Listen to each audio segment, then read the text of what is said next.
दायित्व नियंतु नवीन बाबू। मुख्यमंत्री नवीन पट्टनायक को गुहारी कले अंचलवासी। करिब साधारण निर्वाचन तारीख जेते पाखे आसुछि ओडिशा रे थिबा तीन राजनीतिक दल मध्यरे थिबा अस्थायी महिला और युव नूतन चेहरा कथा सामना को आसुछि। संगठन रहिबा और तृणमूल स्तर रे कार्यकारी दल को आगको नेथिबा कर्मी आज पछरे पड़ जाइछन्ति, किंतु विवाद घेर रे थिबा नेता और पारिवारिक राजनीति पई किछि कर्मी भी दल छाडुछन्ति।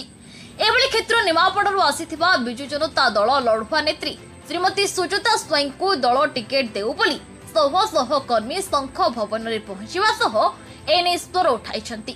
केवल सेतिकी नुहे, प्रतिटी मुहूर्त रे सुखर दुखर साथी होइथिबा सुजाता अपा अंचलर विकास पई निहाती आवश्यक बोली माननीय मुख्यमंत्री नवीन पट्टनायक को गुहारी करिसेंति। घर को जाइए समस्त असुविधा समय से समस्त पाखे ठिया होती, कहार माँ हिसाब से ठिया होती, कहार भौणी हिसाब से ठिया होती, कहार बड़ भौणी हिसाब से सी तो मोटू बहुत सान, किंतु तार जो अभिप्राय अच्छी समस्त को सेवा कर मनोवृत्ति से समस्त मन में गोटे गार आंकी देती।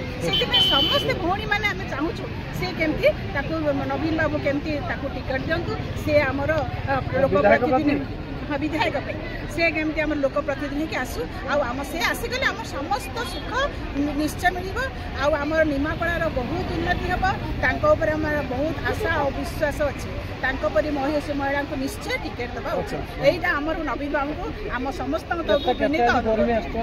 आमर प्राय 400 खंडे आ समस्ते चाहते सेमती सुजाता भौणी केमती बाहर आमर आशा विश्वास निश्चय समस्ते आमर निमापड़ावासी आसर जी समस्त अच्छा कर्मी मैंने समस्ते आस।